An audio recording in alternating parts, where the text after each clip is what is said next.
La semana pasada tenía un eslogan, la semana pasada. ¿Cuál era el eslogan de la semana pasada? La semana de la devoción. Amén. Y dentro de ese tema principal tuvimos temas como la comunión con Dios, tuvimos temas como la consagración, la adoración, el ayuno, la oración, tuvimos temas como consecuencia de perder la devoción y todo lo que vimos la semana pasada. La semana fue la semana para estudiar la devoción. Esta semana vamos a estudiar lo que es ser hijo de Dios y todo lo que está incluido al ser hijo de Dios. Tenemos una lista de temas para abordar esta semana en lo que es ser hijo de Dios. Amén. Ahora, en este tema es el título de esta semana, ser hijo de Dios. Vamos a dar una introducción de lo que es ser hijo de Dios, al hablar de los hijos de Dios y al hablar de hijos de desobediencia. Tenemos los hijos de Dios en la referencia que más nos puede a nosotros llegar a la mente cuando hablamos de ser hijo de Dios. ¿Y cuál es ese versículo?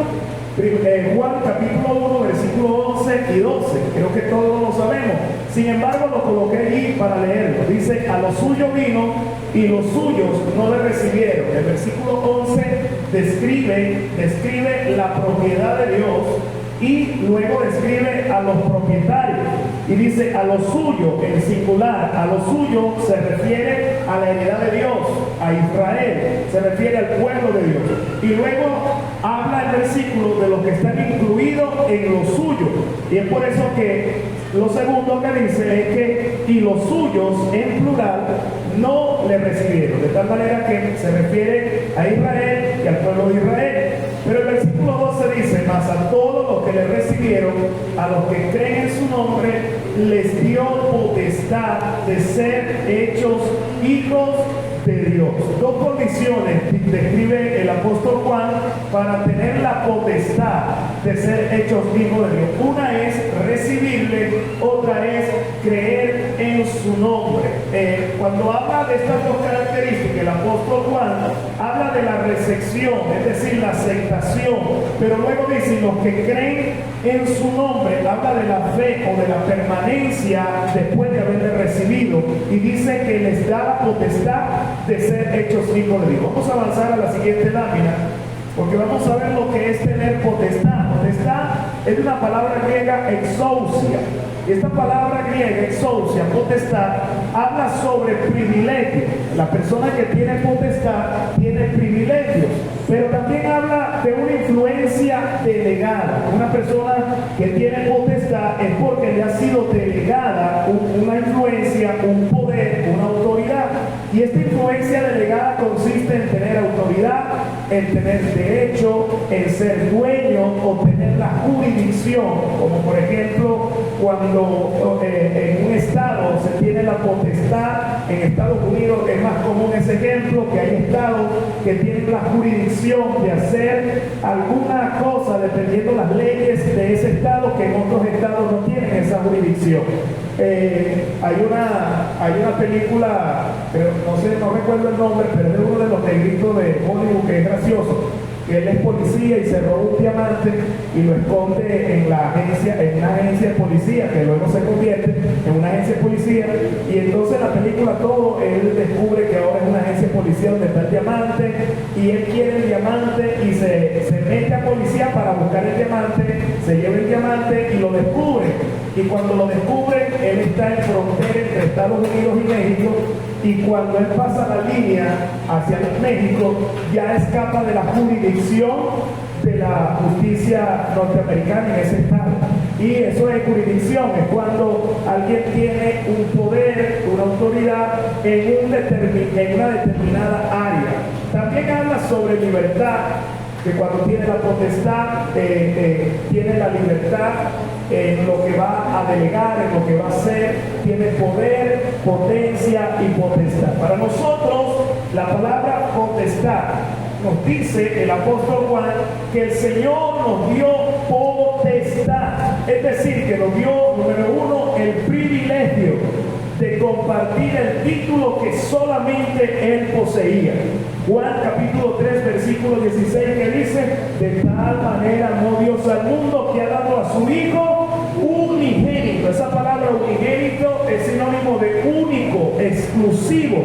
Y Jesús a nosotros nos da la potestad de compartir el título que era exclusivo para Él. Entonces tenemos el privilegio, la autoridad, el derecho, somos dueños, tenemos la jurisdicción, la libertad, el poder, la potencia y la potestad de ahora decir con mucha alegría, con mucho gozo: somos hijos de Dios. ¿Cuántos son hijos de Dios? Amén. Okay. Eso es en griego exousia, potestad. Amén. Vamos a esperar que Gerson ayúdame a pasar está el asistente de Gerson. Gloria a Dios. Ok. Vamos a ver algunos otros versículos que nos hablan acerca de ser hijo de Dios. Gálatas capítulo 3 versículo 26 y versículo 27 dice: pues todos sois hijos de Dios por la fe en Cristo Jesús. ¿Por qué somos hechos hijos de Dios? Por la fe en Cristo Jesús. La relación que tenemos con Dios es a través de Jesús. Ahora luego dice: porque todos los que habéis sido bautizados en Cristo, de Cristo estáis revestidos. El apóstol Pablo utiliza aquí una alegoría sobre el bautismo, porque el bautismo en griego es ser sumergido totalmente, empapado en las aguas. Ese es el ejemplo griego del bautismo. Ahora, cuando dice que los que han sido bautizados en Cristo, se refiere al propio acto del bautismo en el agua, pero en la alegoría de que completamente te has revestido de Cristo Jesús. Y eso nos dice el apóstol Pablo, que los que han sido bautizados en Cristo, de Cristo están revestidos. Es decir, cuando Dios nos ve a nosotros, Dios nos identifica como hijos. Amén. ¿Por qué Dios nos identifica como hijos? Porque está viendo un revestimiento de su unigénito Hijo en nosotros. ¿Cuántos dicen amén? Sí, Isaac. Otro ejemplo es 1 de Juan, capítulo 3, versículo 1 y 2. El apóstol Juan nuevamente dice: mirad cuál amor nos ha dado el Padre para que seamos llamados hijos de Dios. Antes de conocer a Jesús, antes de recibir la potestad de ser hechos hijos de Dios, antes de tener el revestimiento de Cristo, nosotros no éramos llamados hijos de Dios. Ahora, ¿por quiénes somos llamados hijos de Dios? Comúnmente la persona común y corriente no nos llama quizás hijo de Dios, o no nos va a reconocer como hijo de Dios, porque para el inconverso todos son hijos de Dios. Ellos no marcan una diferencia. Ellos no van a decir: tú eres hijo de Dios y yo no soy hijo de Dios, porque para ellos es desacreditarse, para ellos es tenerse en poco. La Biblia es clara y existen los hijos de Dios, pero dice que ahora somos llamados hijos de Dios. Y somos llamados hijos de Dios, número uno, por los demás hijos de Dios. ¿Y quiénes son los demás hijos de Dios? La iglesia, pero también los ángeles, que son hijos de Dios. La Biblia habla que los ángeles son hijos de Dios, y se refiere a hijos de Dios como los personajes o personas o espíritus que fueron creados por Dios, son hijos de Dios. Y somos llamados hijos de Dios no solo en la tierra por los que reconocen a los hijos de Dios, sino que también por lo celestial, en el mundo espiritual. Y el apóstol dice: porque por esto el mundo no nos conoce, porque no le conoció a Él. ¿Quiénes nos llaman hijos de Dios? Los hijos de Dios nos han de reconocer como sus hermanos y como otros hijos de Dios. El versículo 2 dice: ahora, amados, ahora somos hijos de Dios, y aún no se ha manifestado lo que hemos de ser, pero sabemos que cuando Él se manifieste, seremos semejantes a Él, porque le veremos tal como Él es. Ahorita somos hijos de Dios, pero el apóstol nos revela algo. Aunque somos hijos de Dios en la actualidad, el apóstol dice: no se ha manifestado a totalidad lo que es ser un hijo de Dios. Amén. Y vamos a ver en la siguiente lámina por qué no se ha manifestado. Lucas capítulo 20, versículo 36. Esta nos lo revela el Señor Jesucristo.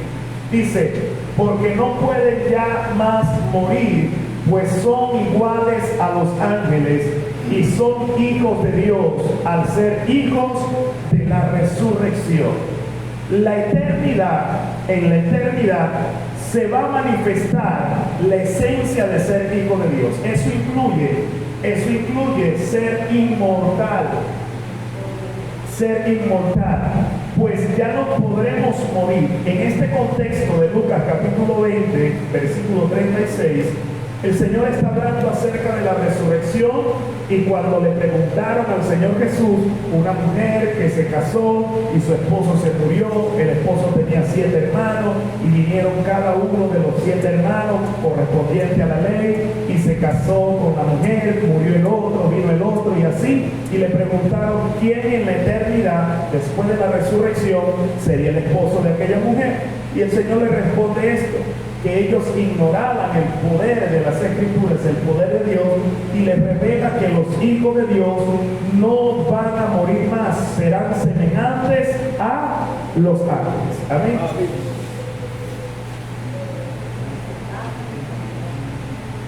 Muy bien, esta es la introducción de lo que es ser hijo de Dios. Creo que o se me olvidó, o está más adelante, los hijos de desobediencia. Pero si se me olvidó, lo buscamos al final por la cita. Amén. Yo me acuerdo de la cita. Ok, amar a Dios. Amar a Dios, amar a Dios incluye obediencia y honra.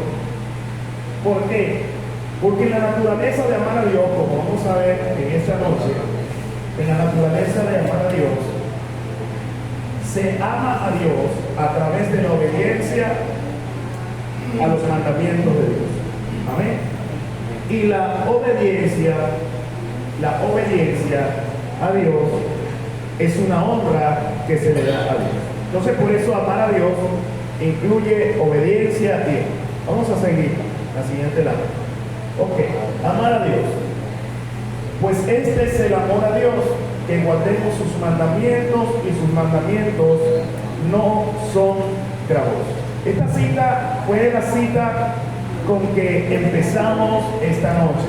Primera de Juan, capítulo 5, versículo 3. Dice que el amor a Dios, este es el amor a Dios, que guardemos sus mandamientos. Nosotros tenemos una relación con lo que es la palabra amar. No vamos a entrar en los 3 términos griegos de lo que es el amor, pero si nos vamos a la esencia de lo que es amar, en la parte práctica, el amor se puede expresar a través de palabras, pero las palabras dejan de ser contundentes cuando los hechos hablan más fuerte que las palabras. Es decir, una persona puede manifestar un sentimiento de atracción, de gusto, o incluso puede manifestar un sentimiento de amor hacia otra persona, pero ese sentimiento de amor hacia otra persona pierde credibilidad cuando las acciones que dice esa persona que ama a otro van contrarias a sus palabras. De tal manera que el amor a Dios lo estandariza, Dios lo coloca verticalmente en un solo fundamento. Y el fundamento en que Dios ha establecido la evidencia de que alguien lo ama, simplemente nos dice es que guardemos sus mandamientos. Y el apóstol añade y dice, sus mandamientos no son gravosos. Esta versión es la Reina Valera, pero vamos a ver la siguiente versión, que es la PDT.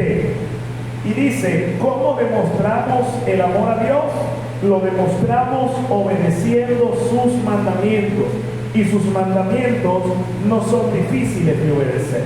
En esta traducción nos muestra mucho más exacto el corazón o el sentido de este versículo, y nos habla directamente esta traducción cómo demostramos el amor a Dios, y nos dice lo demostramos obedeciendo sus mandamientos. De ese fundamento estamos partiendo en esta noche. El amor a Dios se manifiesta a través de obedecer su palabra.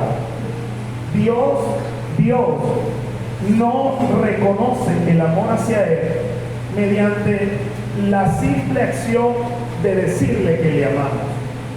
No, Dios no reconoce el amor de esa forma. Cuando el apóstol Pedro negó al Señor Jesucristo, el Señor resucita y se consigue con el apóstol Pedro. Y cuando se consigue con Pedro, le hace la misma pregunta 3 veces. ¿Usted recuerda cuál fue esa pregunta? Pedro, ¿tú ¿me amas? me amas?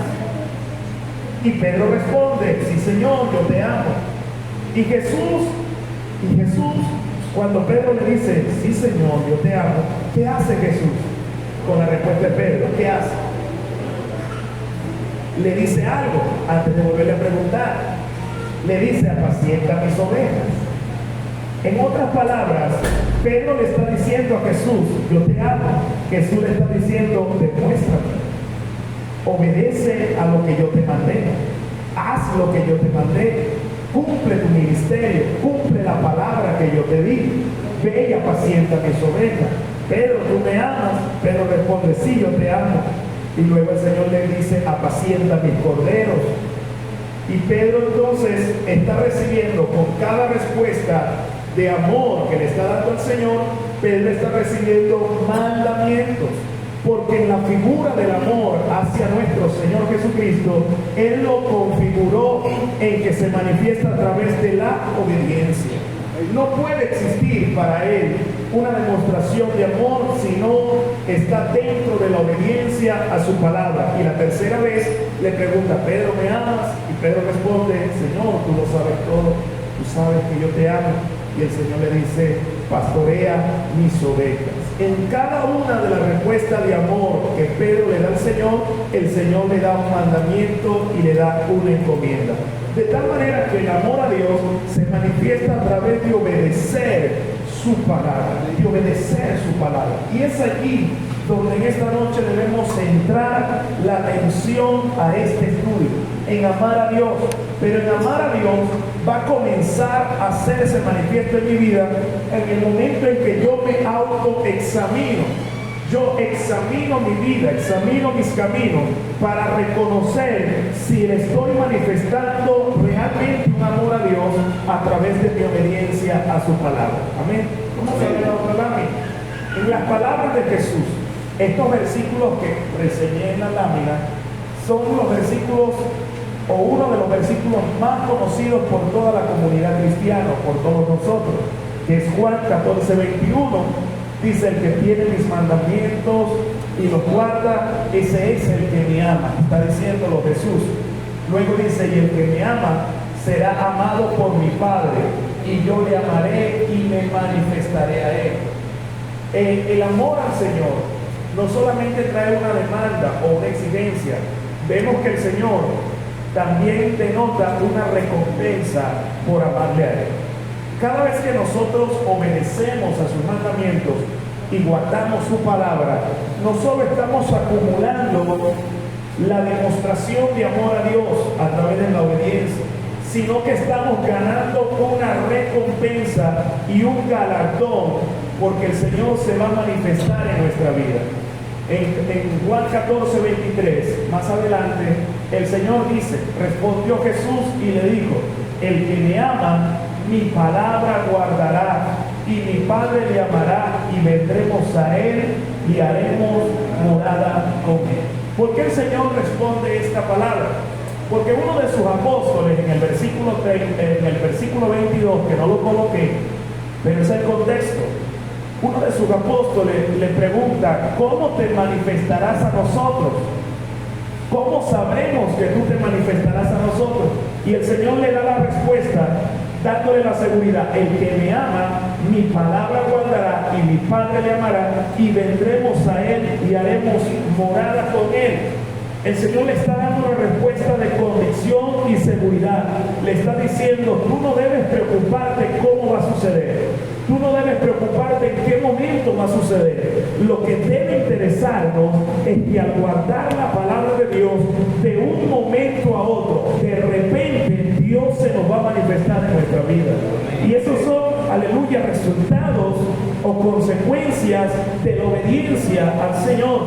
al demostrarle nuestro amor a Él, Él dice, yo le voy a amar a esa persona, mi Padre le amará, y vendremos y haremos morada con Él. Donde quiera que Él esté, estaremos con Él. Pablo y Sila estaban en la cárcel, encadenados en el cipo, pero allí estaban amando a Dios, amando a Jesús, y estando encadenados en oscuridad, en el cipo, atados allí desnudos, e incluso con el frío de la noche, a medianoche se manifestó el poder de Dios para traer rompimiento de cadenas, liberación de opresión, para traer salvación y vida eterna en el lugar donde estaban. Porque había dos hombres que estaban manifestando su amor hacia el Señor, cantando y adorando al Rey. ¿Cuántos dicen gloria a Dios? ¡Gloria a Dios! Creo que nosotros también podemos tener esa experiencia. Porque la palabra que el Señor nos está prometiendo es que nos dice, yo me manifestaré. Y luego dice, haremos morada con esa persona.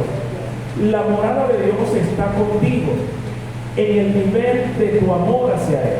Ahora, Juan 14:24 dice, el que no me ama, no guarda mis palabras. Y la palabra que habéis oído no es mía, sino del Padre que me envió. Dice Él sencillamente, el que no me ama, no guarda mis palabras. Es una ecuación lineal.